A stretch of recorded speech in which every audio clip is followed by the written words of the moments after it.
Ford introduced the Mustang in 1964. That's 50 years of continuous production for this model. Only a handful of cars can claim that kind of longevity. And if we ignore the Mustang II from the mid-70s, pretty much every generation has been good. And this newest generation is really amazing. This is the 2015 Ford Mustang GT. Now GT means we have a 5-liter V8 under the hood, and that's similar in size to the 302 cubic inch V8 engine that Ford introduced in 1968. So there's a lot of history in this car. Of course, with this generation, Ford dropped some of their retro looks from the past 10 years. We have a smoother rear end, but we still have this really brawny hood. We also have the GT Performance Pack on this car, so that means these 19-inch black wheels and 6-piston Brembo brakes up front. You really need that stopping power with this beast.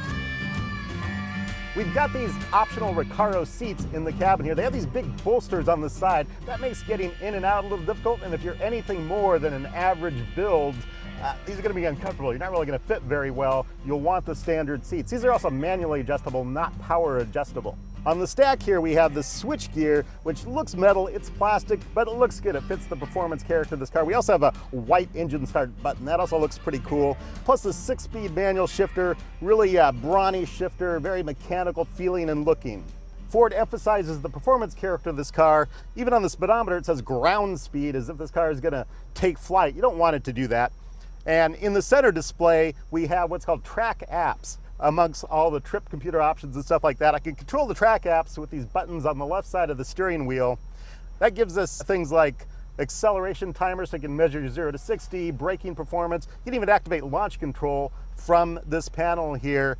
It says track only on here in red, so Ford doesn't want you to use these on public roads. Keep that in mind. In the center dash here, we have this big touch screen. This shows the Myford Touch infotainment system. We got hands-free phone, navigation, digital audio sources. It's not a great system. We reviewed this 100 times. The response is pretty slow. I mean, it'll get the job done, but it'll frustrate you too. We also have in this car the optional 12-speaker shaker audio system. That comes with an equipment package, which also has blind spot monitoring system. I like this audio system. It's a good package to get, especially with that blind spot monitoring system. That V8 rumble. That's kind of the point of getting the GT. This V8 sounds really good, and it just kind of burbles along all day when you're cruising and gets a nice controlled growl when you get up the revs. Puts out 435 horsepower, 400 pound-feet of torque. With the 6-speed manual, even with that kind of power, it's really controllable. It's easy to control the power, modulate the power, and that's, to my mind, a mark of a really good car, something you can keep in control of. And that doesn't just translate to city traffic and stuff like that. That also translates to track time. With this new Mustang, Ford actually got rid of the solid rear axle they used to use in this model to a rear independent suspension. And this is just really fine, actually. It handles amazingly well. It just keeps good grip in the corners. You can feel it shift around a little bit, but it's nice and contained. The suspension is pretty stiff in this car, which is great for performance stuff, for taking the corners fast. Not so much for ride comfort. We've got an electric power steering rig here, and because of that, I can actually change my steering modes with one of these toggle switches I showed you earlier, and I've been keeping it in sport mode. It feels just fine. It's easy enough to turn. Ford also included adaptive cruise control on this particular example.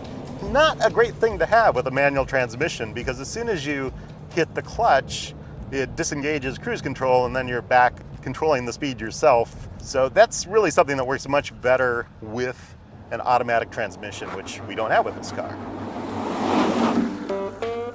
All right, let's price out our 2015 Ford Mustang GT. Base price for this GT premium model, like we have here, is $36,300. We have that GT performance package, that's $24,995, and we also add the 401A equipment package, $17,995. That gives us the shaker audio, blind spot detection, a couple of other things. We leave off the Recaro seats and we leave off the adaptive cruise control. We don't really need those or want those, so we end up with $41,415 total with destination. If you want a Ford Mustang, and you know you want one, it's pretty easy to figure out. You go for the GT if you want a muscle car, but if you just want a cruiser, get the 4-cylinder turbo EcoBoost engine, because that's pretty good too.